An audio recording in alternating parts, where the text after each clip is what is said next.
정치학이라고 하면은 사실 굉장히 딱딱한 학문이에요. 제가 예전에 한 5년 전에 광주교대에서 정치학을 강의한 적이 있었는데 학생 수가 계속 줄어들더라고요. 교양으로 개설된 과목인데 일단 정치 그러면은 이렇게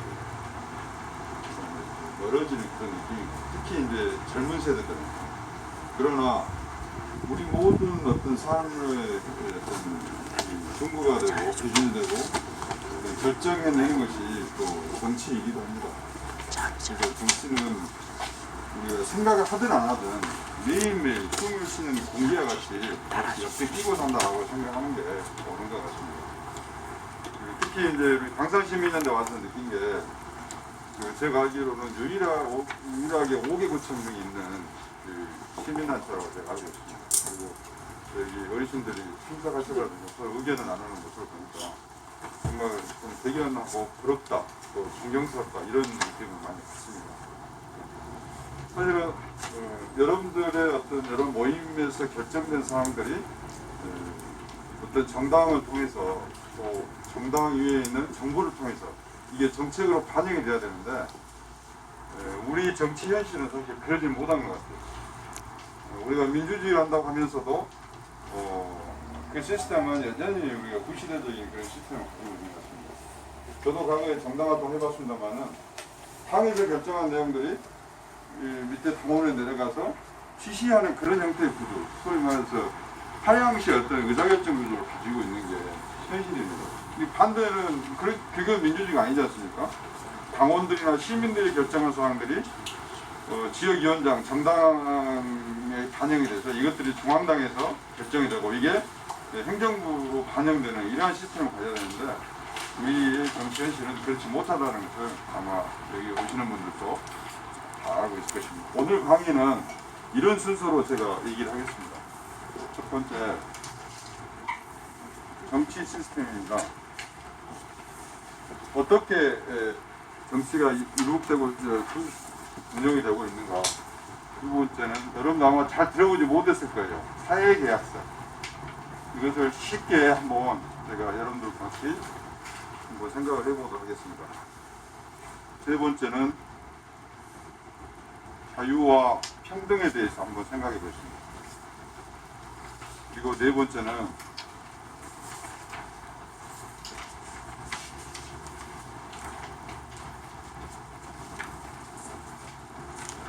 정치 이념을 간단하게 한번 살펴보겠습니다. 우리가 소위 진보니 또는 좌파니 우파니 이런 말도 하지만 사실 막연하지 않습니까? 이 점에 대해서 간단하게 기초적인 수준에서 한번 살펴보도록 하겠습니다. 다섯 번째는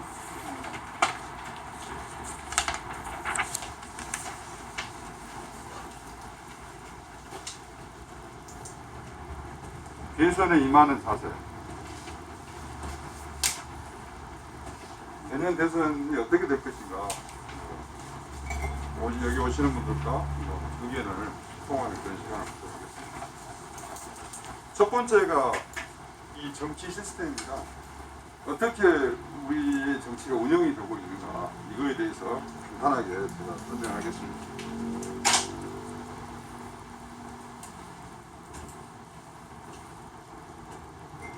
정치라는 것은 우리가 무엇인가를 투입하는 그러한 요소가 있고요. 투입하면은 그 다음에 산출이라는 게 나옵니다. 산출. 우리가 이제 봄에 씨앗을 뿌리지 않습니까? 씨앗을 뿌려가지고 가을에 수확을 한 것처럼 정치도 이러한 과정을 같이 거칩니다. 투입해서 산출한다. 그럼 여기에가 이제 프로세스라는 게 있습니다. 과정. 이게 이제 뭐냐면은 우리가 다리를 놓아주십시오. 또는 어떤 민원을 해결해 줍시오. 아까 심각한 무슨 문제라겠죠? 재개발 문제. 네. 이런 문제가 막 이렇게 우리가 요구하는 것들 투입이라고 합니다. 소위 말해 투입. 여러 가지 민원 사항들이 투입이 되면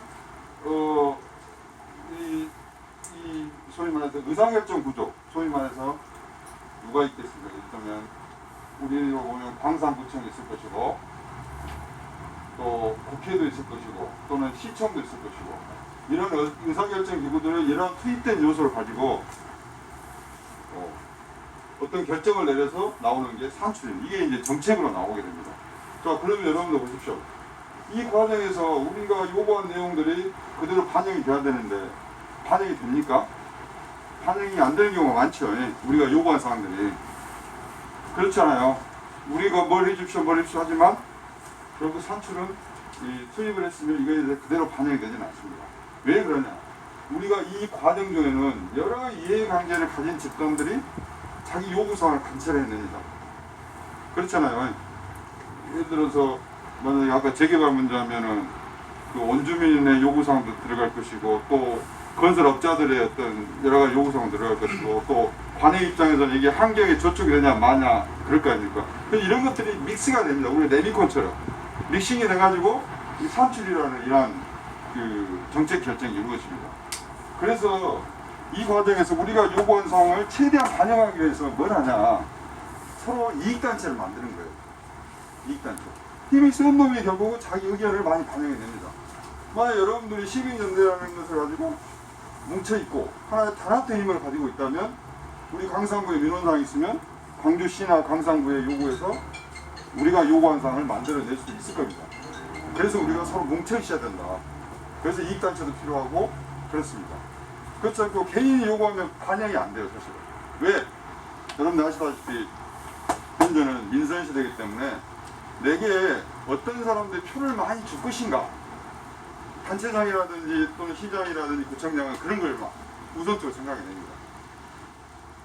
정치 시스템은 이러한 과정을 거쳐서 우리가 형성이 되는데 다 여러분들 아는 내용이지만 이게 사실 정리가 잘 안 돼요. 그렇잖아요. 그래서 오늘 이 정치 시스템은 이렇게 구성되어 가면서 이렇게 만들어지고 있다 라는 것을 좀 말씀드리겠습니다.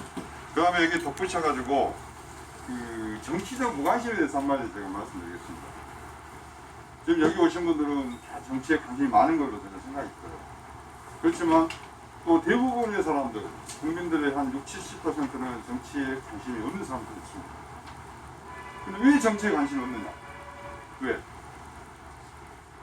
왜 관심이 없느냐? 첫째 이유가 뭐냐면 내가 정치에 관심을 가지고 무언가를 요구하는데 반영이 안 되는 거예요. 그렇기 때문에 애초부터 포기합니다. 내가 요구하는데 이게 국가기관에서 반영이 돼서 이 어떤 결과물이 나와야 되는데 내가 어떤 의견 개진해도 무시됩니다. 그래서 첫 번째 정치적 무관심이 나오는 게 있고요. 이것은 굉장히 부정적 정치적 무관심입니다. 부정적입니다. 근데 반대로 저기 다른 나라들, 서구국의 경우는 국민들이 정치에 관심이 별로 없어요. 거기는 긍정적 정치적 무관심입니다. 왜냐하면 정치인들이 굉장히 거기는 세련되고 단련되고 굉장히 사익보다는 공익을 우선시하는 그런 문화구조를 갖고 있어요. 그래서 내가 정치에 관심을 안 가져도 좋은 정책을 만들어냅니다, 그 사람들이. 그래서 나는 내 돈 벌고 우리 가족들이랑 놀고 이런 부분에 관심을 갖기 때문에 난 정치에 관심 없어. 이건 상당히 좀 긍정적인 정치에 무관심입니다. 우리는 어디 쪽일 것 같아요? 첫 번째일까요? 두 번째일까요? 첫 번째일까요? 그러겠죠, 아직까지는. 그러나 앞으로 우리는 그 두 번째 정치에 무관심 시스템을 가는 게 옳다. 그렇게 말씀드리고 싶습니다. 두 번째 오늘 강의는 사회계약이라는 것. 여러분들 사회계약이라는 것 있습니다. 처음 들어보셨죠? 처음 들어보셨잖아요. 우리 이제 정치학 그 전공하게 되면 거의 첫 시간에 이제 우리가 공부하는 그런 내용입니다. 사회계약. 국가가 왜 나오게 됐는가? 국가가 왜 나오게 됩니까? 라는 것이 이 사회계약이거든요. 이 사회계약론을 최초로 주장한 사람이 누가 있냐면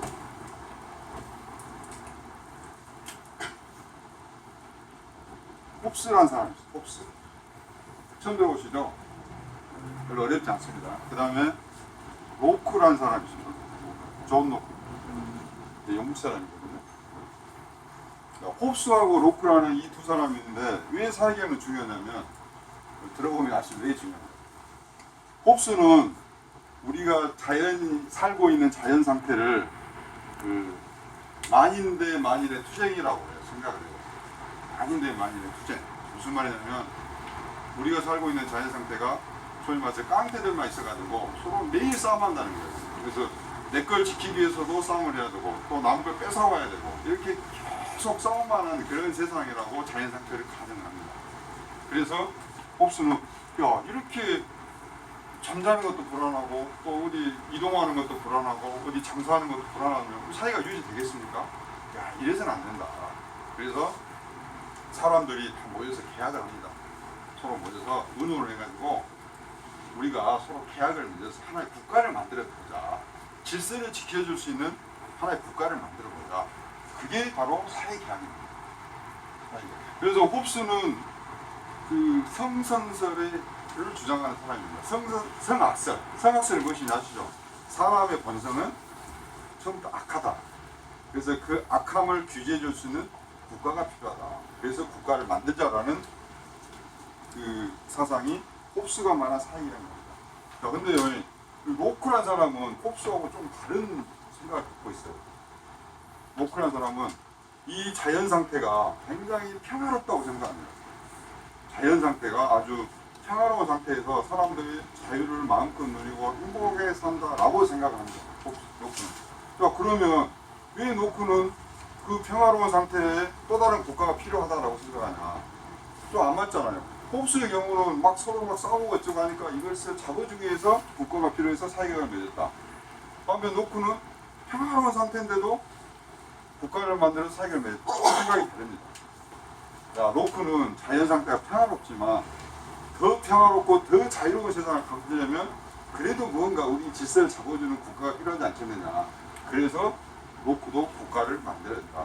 같은 사회계약을 주장하지만 서로 이제 생각이 다릅니다. 이 사람은 성악설적인 생각, 이 사람은 성설적 생각. 그래서 선한 상태를 노크는 이게 생각하거든요. 그래서 생각이 서로 뭐가 다르냐면 결론적으로 홉스는 만인에 대한 만인의 투쟁 상태이기 때문에 이 정부가 잘못하면 우리가 들고 일어서야 되잖아요. 정부가 잘못하면 우리가 비판하고 정부를 바꿔야 되는데 또는 혁명돼야 되는데 이러한 저항권을 인정하지 않습니다. 반면에 로크는 저항권을 인정합니다. 자, 잘못하는 국가가 있다. 잘못하는 지배자가 있으면 이걸 국민의 힘으로 바꿔야 된다라는 그런 큰 차이가 있습니다. 서로 간에 저항권을 인정합니다. 그리고 존 노크의 사상은 뭐가 특징이냐면 아주 자유로운 상태에서 우리의 더 자유와 평등을 누리기 위해서 우리가 국가를 만들기 때문에 국가 너희들은 우리 개인적인 삶에 관여하지 말라고 합니다. 그냥 질서만 지켜주라. 소위 말해서 여러분들 학교 다닐 때 들으셨나 모르겠지만 야경 국가라고 들어보셨죠. 그냥 경찰 국가, 경찰은 뭡니까? 질서만 지켜주라. 나머지는 우리 시민사회들이 다 알아서 하겠다. 그러한 이론을 정했던 게 존 노크입니다. 다음은 이제 자유와 평등의 개념을 한번 보겠습니다.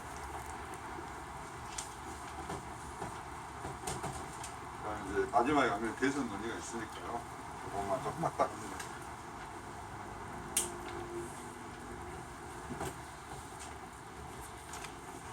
세 번째, 자유와 평등.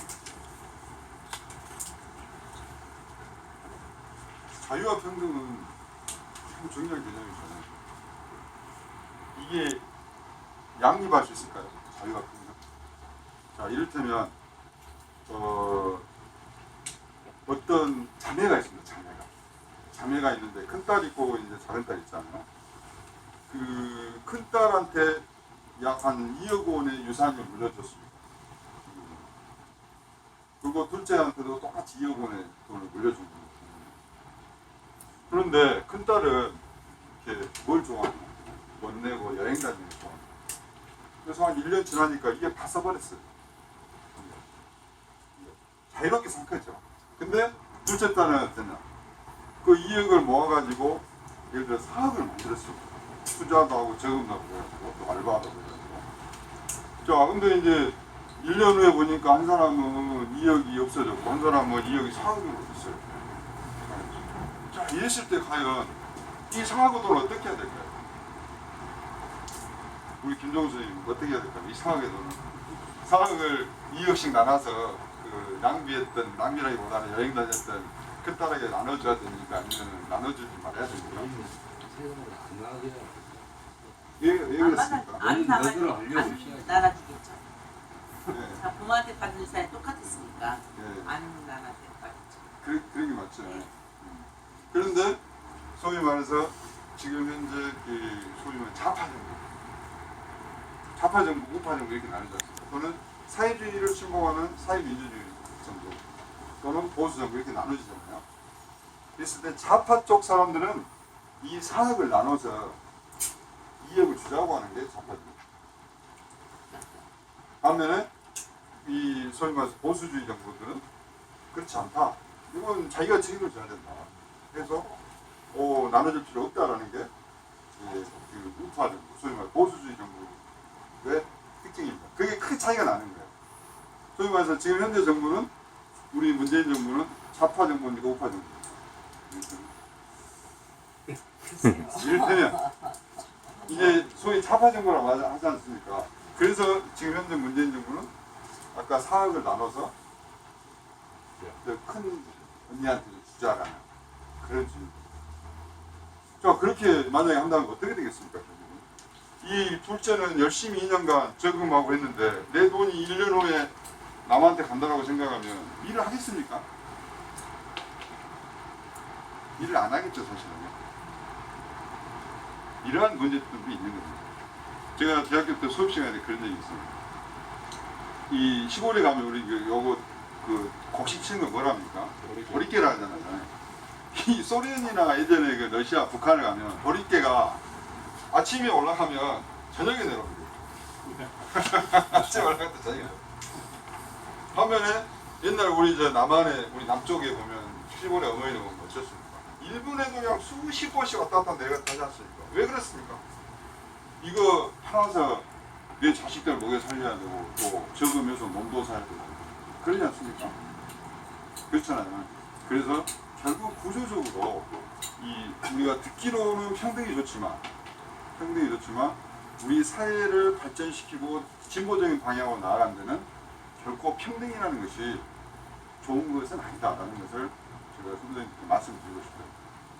어떻습니까? 맞습니까? 그렇죠.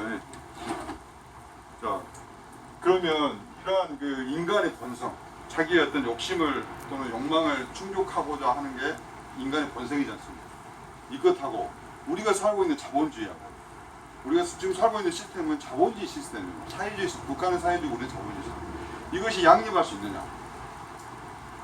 같이. 양립이라는 것은 같이 인정이 되냐 이거잖아요. 자, 우리 그 보수주의 정부들은 뭐냐면 인간의 본성과 자본주의가 서로 일치한다고 생각합니다. 자기의 욕망을 또는 욕심을 우리 자본주의권에서 마음껏 우리가 획득할 수 있고 노력해서 가질 수 있다고 생각하는 게 자본주의 또는 이제 보수주의 정부들의 특징입니다. 반면에 좌파 정부의 특징은 서로 양립할 수 없다, 서로 갈등하는 관계다 이렇게 생각하고 있습니다. 그렇죠. 자, 그런데 아까 우리 이제 좌파 정부의 주장하는 평등이라는 거, 평등. 이 사람들은 계속 평등을 구현하고 싶어 해요. 평등. 좌파 정부. 그래서 이 평등을 구현하기 위해서는 어떻습니까? 가만히 있으면 평등이 안 되잖아요. 결국 간섭을 해야 돼요. 여러분들이 가지고 있는 자산이라든지 또는 소득이나 이런 거에 대해서 조사해야 되고 또 이걸 어떻게 또 분배를 해야 되고 그러려면은 국가기관, 관료제가 이렇게 커질 수밖에 없죠. 공무원 조직들이. 그렇죠? 그래서 좌파 정부는 이 평등을 실현하기 위한 어떤 기구로서의 어떤 정부의 역할, 큰 정부의 역할을 추구하게 됩니다. 그래서 문재인 정부 와가지고 어떻습니까? 공무원들 많이 뽑았죠. 우리 김정은 선생님 공무원 출신이지만 사실은 공무원 한 번 뽑지 않습니까? 그러면 월급 줘야 되고 퇴직후에 연금 줘야 되고 사실은 국민의 짐이 되는 거예요. 아니 그래서 공무원이라는 것을 없애자는 거 아니에요. 왜냐하면 행정 서비스 우리가 받아야 되기 때문에 당연히 있어야 됩니다. 그러나 적정 규모 이상을 뽑는 것은 국민들에게 짐이 될 수 있다. 우리가 이런 것도 알고 현 정부를 바라봐야 되지 않느냐 그런 말씀을 드리고 싶습니다. 근데요, 혹시 여러분들 그 이런 소리 들어봤습니까? 강남 좌파라고? 들어보셨어요? 뭐냐면은 이번에 그 조국이라든지 또는 그 누굽니까? 추미애나 이런 분들 사실 다 부자거든요. 뭐 집돈 몇 채씩 가지고 있고 또 자식들 의대 보내고 엄청난 부자들이 또 강남에 살고 그래요. 그럼에도 불구하고 이 사람들이 굉장히 평등을 옹호한 것처럼 얘기합니다. 평등을. 평등 세상이라 국민들 땅 다 뺏어가지고 뭐 주택 지어가지고 뭐 나눠야 된다 이런 말을 하는 거예요. 근데 따지고 보면 자기들의 지금까지 살아온 어떤 삶과는 맞지 않는 거예요. 이걸 뭐라고 하냐면 그 여러분들 그 영국의 유명한 여자 수상이 있습니다. 마가렛 대처 수상이. 그걸 뭐라고 하는 사람들은 부르주아들이 갖는 죄책감의 표현이다. 그렇게 표현을 했습니다. 소위 말해서 조국이라든지 춘 이런 분들은 본인 말은 부르주아인데 자기들이 부르주아가 아닌 것처럼 플로레였다는 게 무상계급처럼 행세를 하면 나오는 죄책감으로 이러한 표현을 하고 있다. 이렇게 말합니다. 쉬었다 해도 되는 거 아니에요? 계속 하셨나? 계속 해야 된가요? 네. 이걸 삭제하면 되잖아. 제가 이제 여기 오기 전에 그 자유와 평등에 대해서 공부를 하기 위해서 원칙을 영국에 대해서 제가 사실 읽고 왔습니다. 영국은 어떠냐? 영국은 여러분 아다시피 그 전 세계적인 미국 전에 그 초강대국이었잖아요. 그렇잖아요. 초강대국이고 산업혁명이 제일 먼저 일어났었습니다. 그러다 보니까 산업혁명이 일어나고 공장이 많다 보니까 거기서 일하는 노동자들이 또 엄청나게 많지 않습니까? 그럼에도 불구하고 영국이 이 노동자가 많으면 노동자 정당, 소위 말해서 뭔 당인지 보수당이 있고 그다음 노동당이 있는데 노동당이 집권을 많이 해야 됨에도 불구하고 영국은 묘하게도 보수당이 집권을 많이 하고 있습니다. 참 그 우리가 봐서는 이해하기 힘든 세상입니다. 왜 그럴까 영국 같은 경우? 왜 영국은 그 노동자들이 수가 많고 산업혁명이 세계 최초 일어났음에도 불구하고 노동당보다는 보수당이 집권을 많이 합니다. 책에 보니까 이런 내용이 있습니다. 영국 사람들은 그 성향적으로 개인의 자유를 굉장히 중시합니다. 그래서 나하고 다른 계층, 다른 계층이 잘 사냐 못 사냐 별로 관심이 없어요. 2차적으로. 나랑 똑같은 계층의 사람들이 잘 사냐 뭐 이것만 관심이 있더라고요. 그 사람들 성향이. 왜냐하면 그동안의 그 문화 역사를 보니까 영국은 굉장히 자유를 굉장히 중시하는 그러한 어떤 그 민족적인 특징을 가지고 있었습니다. 그리고 또 이제 두 번째로 뭐냐면 빈부격차가 영국은 커졌습니다. 커졌는데 그런데 과거에 자기들은 수용차 다 가지고 있지 않고 뭐 예를 들어서 다른 뭐 대중교통 사용하고 그랬지 않습니까? 근데 빈부격차는 커졌지만 전체적인 부가 이렇게 그 상승돼 가지고 모두가 다 수용차를 가지고 할 수 있고 어떤 경제적 수준이 전체적으로 올라간 거예요. 그렇기 때문에 빈부격차가 커졌지만은 불만이 없는 거예요. 그래서 평등이라 했을 때는 어떻게 보면 소위 말해서 사회주의나 좌파 정도에서 말하는 평등이라는 개념은 뭐냐면 하향 평등을 말하는 거예요. 잘 사는 사람 것을 가져다가 좀 힘든 사람을 주고 이렇게 해서 하향 평등을 말하는 것이고 소위 말해 자본주의에서 말하는 이러한 그 어떤 좋은 의미의 평등의 개념은 그 뭐냐면 전체적으로 부의 수준을 높여서 좀 더 다 잘 사는 그러한 어떤 경제 수준을 높여가는 그러한 것을 의미한다. 이렇게 말씀드리고 싶습니다. 그다음에 이제 정치 이념에 대해서 한번 하겠습니다. 네 번째 정치 이념. 크게 사회주의 이념이 있습니다. 아까도 말씀드렸습니다. 그 다음에 보수주의가 있습니다. 보수주의. 그 다음에 자유주의가 있습니다. 이렇게 세 가지로 만들어 있습니다. 이것을 좌파 정부, 이것을 우파 정부 이렇게 구분을 합니다. 이 자유주의 정부는 큰 의미는 없습니다. 세계 정부 형태를 보니까요 별로 신뢰가 많지 않더라고요. 그리고 이 사회주의하고 보수 이것만 제가 간단하게 한번 여러분들 같이 생각을 해보고 있습니다. 이 사회주의를 주장하고 있는 정치 이념은 우리가 경제적으로 안정되고 풍족한 생활하는 사람들에게만 민주주의가 보장된다고 봅니다. 이게 경제적으로 우리가 풍족해야지만 이 민주주의를 보장할 수 있다라고 이렇게 생각하고 있습니다. 그리고 아까도 말씀드렸지만 평등을 구현하기 위해서는 국가가 경제 시스템에 적극적으로 개입을 해야 된다. 그렇지 않고 국가가 개입하지 않으면 빈부격차가 굉장히 크게 발생한다라고 이렇게 생각하고 있습니다. 그래서 실례로 1981년도 프랑스의 미테랑 대통령의 경우는 모든 은행하고 제약회사들을 국유화합니다. 그러나 이 국유화의 결과는 뭐가 되겠습니까? 이제 기업의 효율성을 떨어뜨려가지고 어떤 국가의 경제적인 부를 업그레이드하는 데는 굉장히 어려움이 있다. 자, 반면에 이제 우리가 좀 부정적으로 보는 보수주의에 대해서 생각합니다. 보수. 우리나라는 지금 보수주의 정당이라면은 구체적으로 얘기하면 국민의힘을 보통 보수주의를 하지 않습니까? 그렇죠. 근데 이제 국민의힘을 떠나서 그냥 보수주의가 무엇인가? 보수주의는 인간의 이성에 대해서는 굉장히 부정적으로 생각합니다. 이성이라는 건 뭡니까? 내가 생각하는 거잖아. 생각하는 것에 대해서는 굉장히 부정적이에요. 보수주의는. 보수주의는 뭘 중요하냐? 우리가 가지고 있던 경험이 있잖아. 우리가 살아왔던 경험들, 또는 설레, 또는 부모님으로부터 받은 가르침, 구체적으로 눈으로 볼 수 있는 것, 이것을 보수주의는 굉장히 중요하게 생각합니다. 그렇기 때문에 어떻겠습니까? 변화보다는 그것을 좀 지키려고 합니다. 그렇죠. 눈에 보이지 않는 것은 부정하는 게 보수주의입니다. 자, 평등 눈에 보입니까? 잘 안 보이잖아요. 그런 개념에 대해서 보수주의는 굉장히 부정적으로 생각합니다.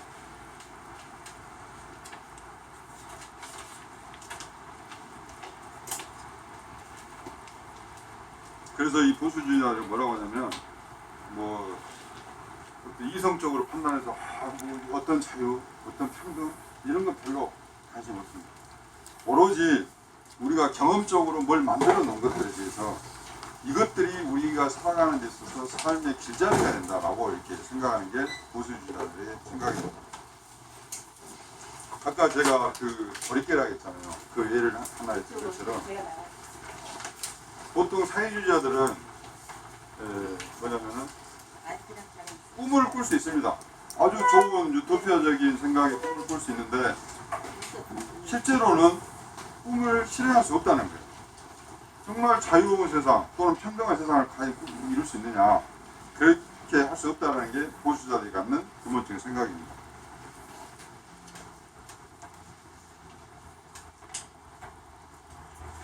그래서 마지막으로 대선에 대해서 어떻게 보면 오늘 주제의 핵심이긴 한데요. 대선에 대해서 한번 생각을 해보겠습니다.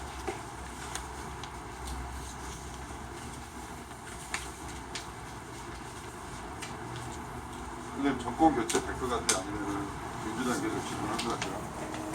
네? 해야죠. 대표님 어떻게 생각하시나요? 글쎄요. 우리 호남 정서야 민주당이 되길 원하고. 저는 조건 없이 바꿔한다고 생각해요. 바꿔한다고? 무조건 바꿔야 돼요. 우리 김동훈 의원님 어떻게 생각해요? 민주당 바꿔야죠. 바꿔야죠. 우리 행정사 너무 살기 어렵습니다. 바꿔야죠. 바꿔야죠. 바꿔야 변화가 이루어지지 않겠습니까? 참 호남에 살면서 이제 이런 말 하기가, 호남은 어쩌다가 보니까 우리가 죄진 것도 아닌데 민주당에서 밖에 나가서 새롭게 민주당을 비판할 수 있는 그러한 어떤 자유로운 분위기랄까, 이런 것도 우리가 없어진 것도 사실이에요. 내가 이 말 하면은 뭔 소리를 내가 될까 겁나는 경우도 많이 있어요. 안 그렇습니까? 맞습니다. 일단 저 사람이 나랑 성향이 같은가 라고 파악을 하는 거죠. 그리고 저랑 생각이 같으면 그때서 이제 정치적인 얘기도 하고 종교적인 얘기도 하고, 그 전에 기획이 잘못했다가는 무슨 공변을 당했고, 사실 이런 문화가 과연 우리가 민주주의를 할 수 있겠는가 하는 생각이 저는 굉장히 핵심이 됩니다. 이제 우리 선생님께서는 이제 보니까 한 7대 3 정도, 8대 2 정도가 정권이 교체될 것이라고 생각하는 거예요. 그 이유가 뭘까요? 제가 이제 나름대로 생각해 보니까 일단은 이 정부 와가지고 공정이라는 가치가 훼손돼 버렸다는 생각이 듭니다. 무엇이 공정인지 모르겠어요. 무엇이 공정인지. 이를테면 자, 여러분들 검찰개혁 우리 많이 한다고 정부가 했지 않습니까? 검찰. 누가 검찰개혁 부정한 사람이 있습니까? 없잖아요. 검찰개혁 당연히 해야 되지 않습니까? 그렇잖아요. 그러면은 검찰개혁을 하는 주체들이 깨끗해야 돼요. 검찰개혁 주체들이. 그래야지만 검찰을 때려잡을 수 있을 거 아닙니까? 근데 검찰 입장에서 봤을 때 뭡니까? 자기들을 손보겠다고 하는 사람들이 어떻게 보면은 어떤 공정한 그런 마음이라든지 어떤 공정한 기준이라든지 이런 걸 갖고 있지 않고 검찰 가겠다 하니까 누가 그걸 수용하겠습니까? 그렇잖아요. 그리고 검찰을 개혁한다는 것은 그 검찰이 가지고 있는 범죄자를 잡는 기능을 없애자는 게 아니에요. 있잖아요. 이 사람들이 수사하는 과정 속에서 나타날 수 있는 인권 침해할 수 있는 이러한 요소들을 제도적으로 막아보자. 이게 바로 검찰 개혁인데 검찰의 수사권을 갖다 없애버리면 고동력을 누가 잡습니까? 여러분들 고소고가 해봤는 거 모르겠지만 우리나라 경찰들 수준이 어떻습니까? 거의 수사를 우리가 해다져야 돼요. 그렇지 않던가요? 네, 맞아요. 맞잖아요. 맞아요. 그런 경찰한테 어떻게 또 수사권을 줍니까? 지금 현 정부가 그렇게 하고 있지 않습니까? 그렇잖아요. 참 말로 설명할 수 없는 그러한 검찰되어 있다라는 생각이 듭니다. 그 다음에 이제 그다음 또 힘든 문제가 뭐냐면 최저임금 문제입니다. 최저임금. 사용하신 분 계신가 모르겠지만 있습니까? 참 최저임금 문제도 보이면은 우리가 찬성하지만 제가 실제로 자영업하시는 분한테 물어봤습니다. 최저임금을 도입할 때 그 일의 난이도에 따라서 좀 조정을 했으면 좋겠다는 게 그 사람들 생각이었습니다. 정말 어려운 일 같은 경우는 최저임금을 지금 수준보다 더 올려도 좋다는 거예요. 그러나 그야말로 단순 업무들 그러한 경우도 같이 어떤 일적 기준을 가지고 최저임금을 정하다 보니까 자기가 하는 매출 규모하고 맞지 않다는 거죠. 그래서 대부분 사람들이 다들 그 계약기간에 만료되면 사무실 임대를 내놓고 떠나가는 그런 상황입니다. 그 다음에 이제 이 정부가 우리를 힘들게 했던 문제 중에 하나가 부동산 문제잖아요. 특히나 이제 서울 경기 쪽에 사는 사람들은 우리가 상상할 수 없을 정도로 부동산가가 올라가는 특히 2030 젊은 세대들의 경우는 이제 집을 살 수 있는 꿈을 갖다 박탈해져 버렸지 않습니까? 그렇잖아요. 그리고 이제 또 지역적인 걸 제가 통계를 보니까 이 우리의 2030 그다음에 40대의 그 유권자 비율이 마음을 돌려버립니다. 그래서 우리 지역민 입장에서는 민주당이 재집권해서 우리에게 여러 가지 예산도 좀 많이 주고 그랬으면 좋겠습니다만은 상당히 정권을 수성하기가 굉장히 어렵다. 그런 상황이 직면하고 있는 것 같습니다. 저는 이걸 많이 느꼈어요. 예, 말씀해 주십시오. 문재인 정부가 들어서갖고 예. 자유와 평등권이 어디가 있는가 그걸 완전히 다 잊어버린 것 같아요. 조금 전에 말씀하셨잖아요. 자유와 평등. 예. 문재인 정부 들어서갖고 그 두 가지 건이 아예 어디로 가본 것 같아요. 아주 좋은 지적을 하셨어요. 사실은 문재인 대통령이 집권하다가 어디 갔습니까? 인천공항에 갔잖아요. 인국공 사태를 하는데 그래가지고 그 시험 보고 들어오지 않는 그 계약직 직원들 있지 않습니까? 이 사람들 정규직화 시켜버리는 거예요.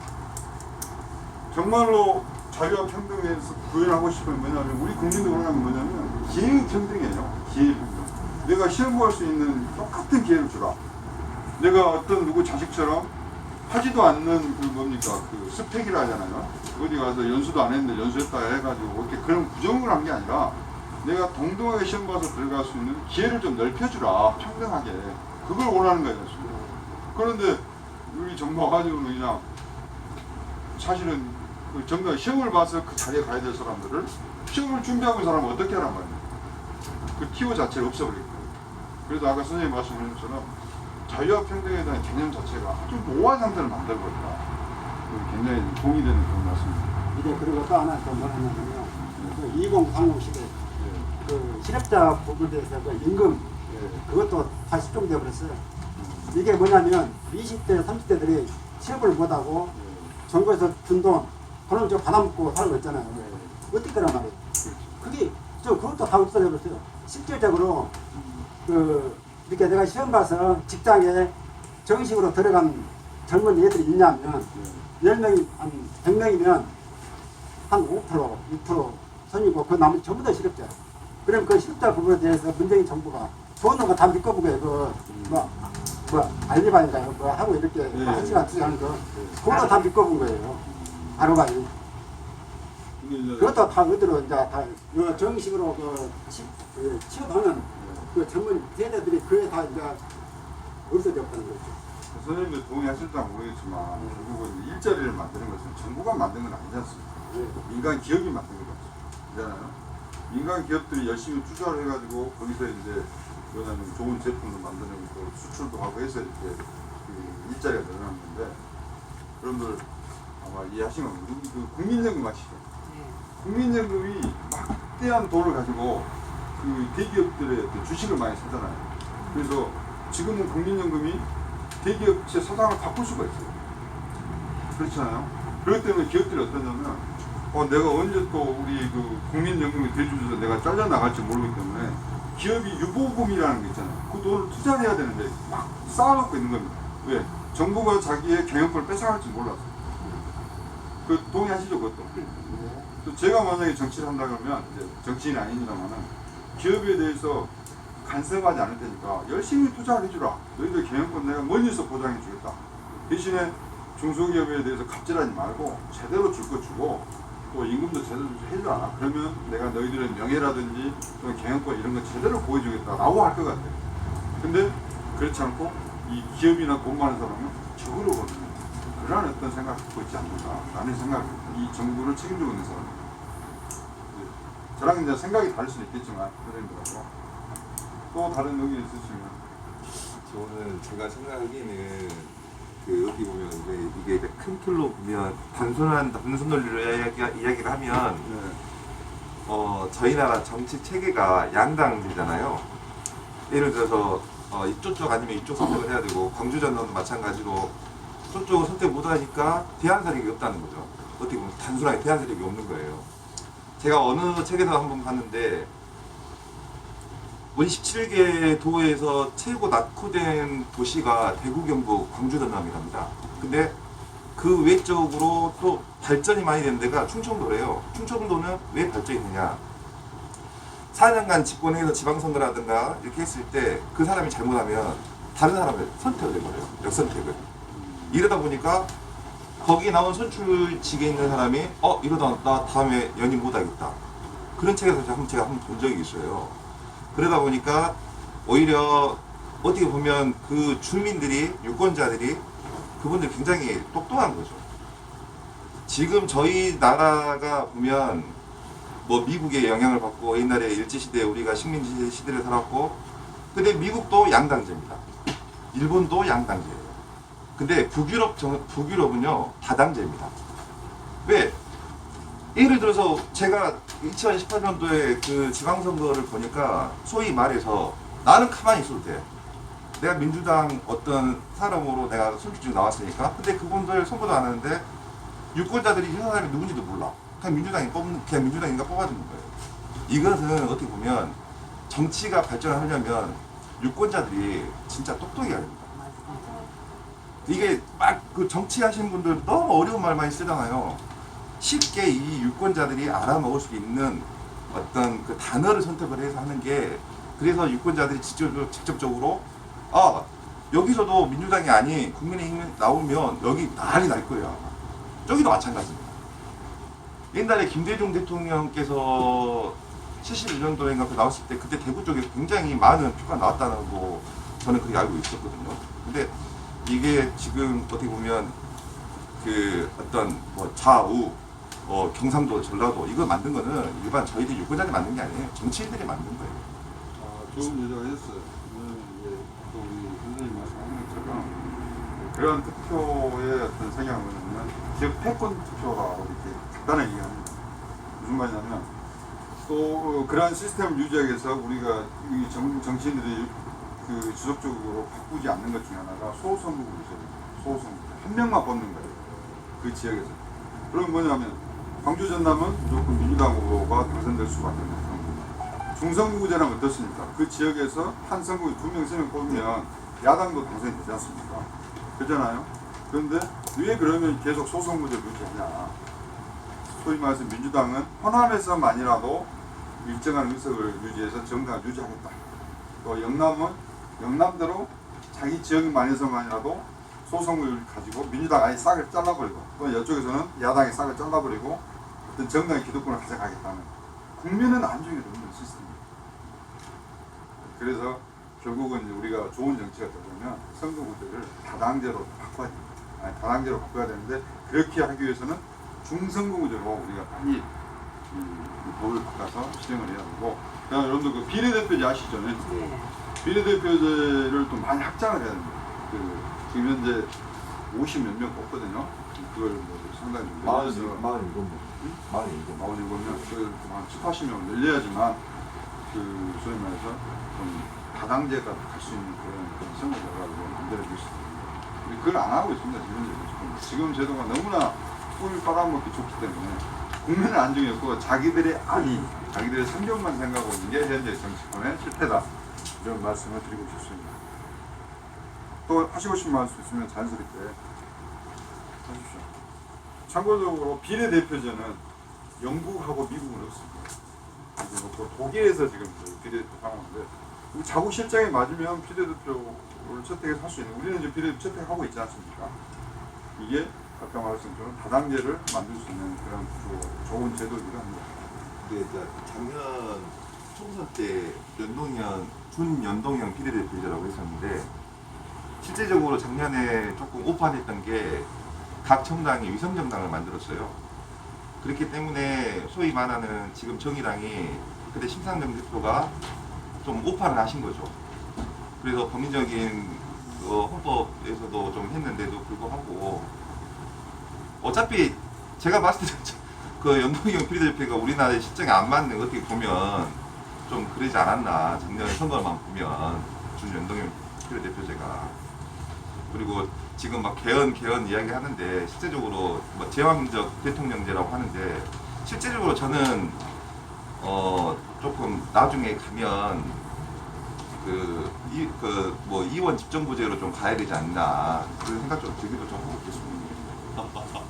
그러니까 이제 마지막으로 무슨 소리 한번 하고 마무리하겠습니다. 지금 이제 내년에 그 대통령 선거가 3월 13일인가요?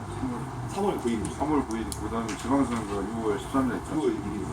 6월 1일인가요? 예, 6월 1일인데 지금 각 정당에서 열심히 지금 당원 확보하고 있지 않습니까? 이게 그 소위 말해서 우리나라 특히 제가 국민이 모르겠지만 민주당의 경우는 당원이 어떤 당원들의 의견을 반영해서 국정에 반영하기 위해서 당원이 필요한 거지 않습니까? 근데 그것이 아니라 선거 때 경선용 당원이 필요한 거예요. 참 이거 좀 우스운 일이지 않습니까? 그다음에 또 거기에 첨부하자면 특히 이제 시골 같은 경우 인구가 보통 3만에서 4만 사이거든요. 근데 그 후보자를 제가 만나보니까 뭘 걱정하냐면요. 당원이 인구보다 더 많아질 가능성이 있다는 거예요. 무슨 말인지 아시죠? 서울에 있는 사람도 당원으로 등록시키고 부산에 있는 사람도 당원. 그러다 보면 후보자가 많이 나올수록 인구는 3만인데 당원이 4만이 될 가능성이 있다.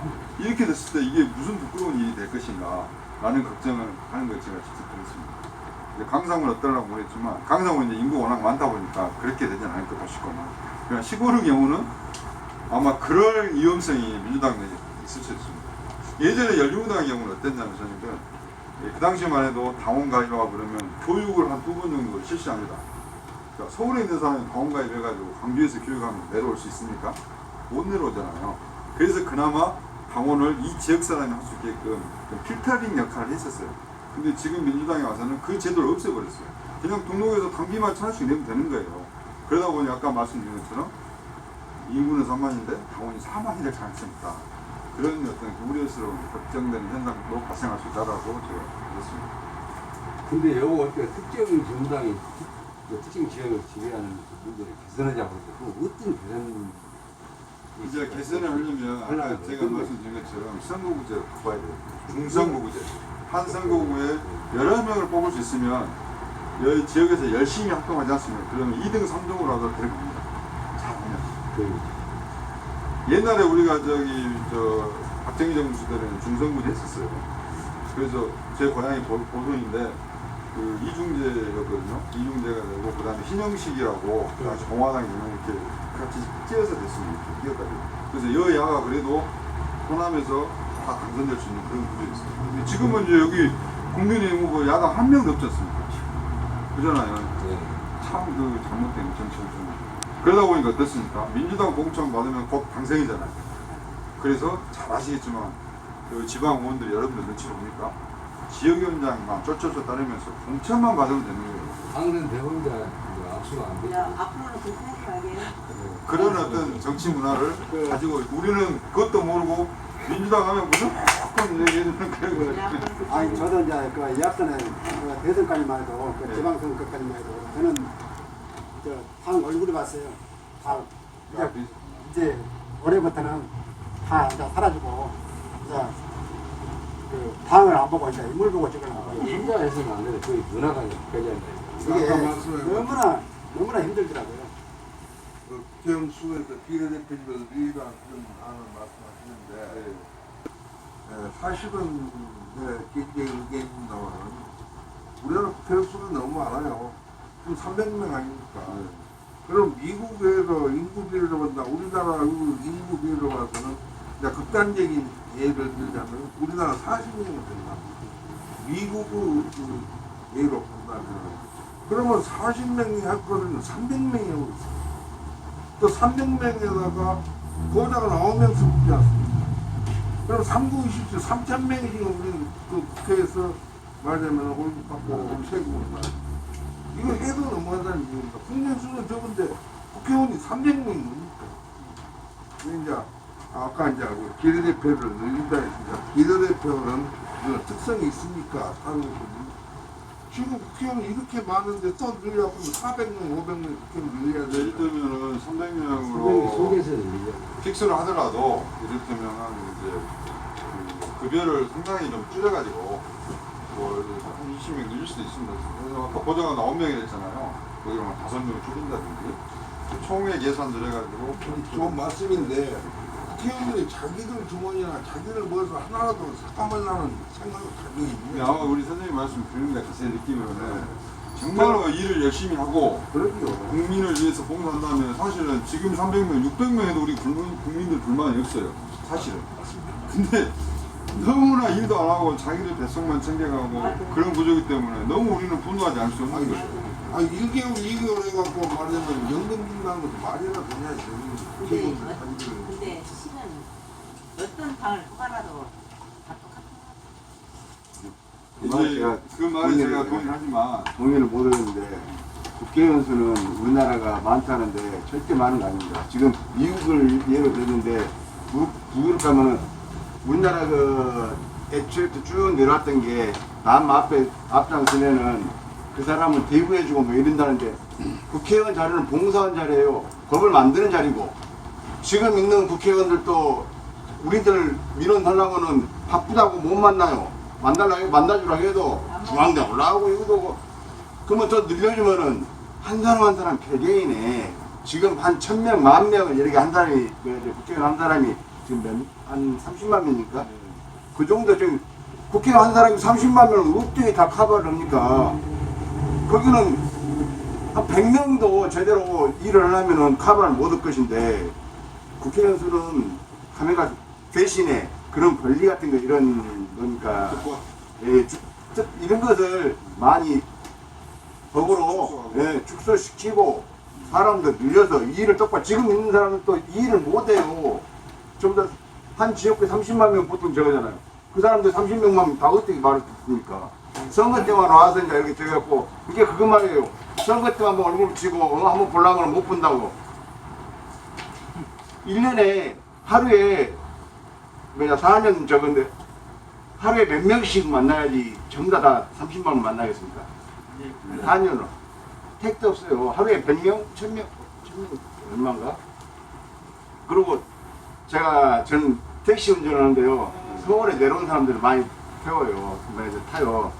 근데 지금 거의 다가 나는 어떻게 잘못했는지 모르지만 문재인을 자꾸 욕을 해요. 다음 정권 때는 민주당 주면 안 되겠다 지금인데 선거라는 것은 그 중에서 제일 나은 사람을 뽑고 선거는 무조건 해야지. 정치한 사람들이 개개 난 사람은 무섭게 보지. 에이 너 누굴 뽑아도 똑같으니까 난 안 해. 그 사람들 정치한 사람들이 쳐다보겠어요? 다시 안 쳐다보고 그 사람 야 너 해봤자 내가 아무리 잘해봤자 너 투표도 안 하잖아. 저리 가. 누구를 뽑더라도 선거는 무조건 보고 그 중에서 선거라는 것은 최선을 뽑는 게 아니고 차악을 뽑는 거예요. 그 중에서도 괜찮은 사람 뽑는 거지. 제일 좋은 사람이 어디가 있습니까? 좀 그러니까 덜 나쁜 우리가 사람. 이제 덜 나쁜 우리나라 사람. 지금 그 정치 선거 폭탄한 것이 인물원이나 뭐 이런 거는 그런 방향이 아니니까 제가 8년 문제가 동안 있다는 신가동에 살면서 네. 내가 의원들을 2번을 만났어요. 권은인가요? 네. 국민의당? 네, 그때는 그 권은이하고 민영배 하실 말씀 있으세요? 아, 그렇죠. 아, 오늘 바쁘신데 제가 뭐 준비했던 거 부족했지만 이렇게 열띠게 참여해 주셔가지고 정말 감사하다는 말씀 한마디 하실까요? 지극박죽이고 예.